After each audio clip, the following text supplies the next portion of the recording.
Hello and welcome to Zuloomi. Today we're going to talk about adding in a new client. So you've picked up a new lead via existing channels, and in order to start the discovery process, we need this contact to be added to our sales engagement list. So on the top right hand corner, we've got Add Client. So what we want to do now is add in some relevant details. Oops, spell that correctly. And there'll be information that we still don't have at this point because we don't have all the details from them at this point. But we should have things like the business name, for example, and what industry they're in. Some of these details, if we don't have, we can add later.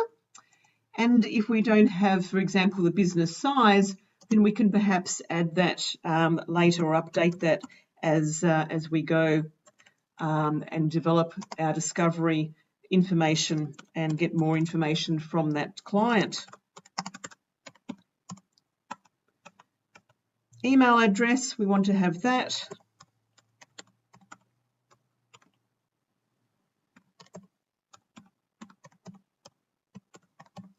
And once we've got that information in, then on the right-hand top corner, we click on Save. As I said, we can always update that information. One of the reasons that we want to have the relevant information updated is so that when we build out the practice analysis section, this information can be used to generate particular information in regards to analysis. We can also edit the client and then update that if we need to, add in an image if necessary.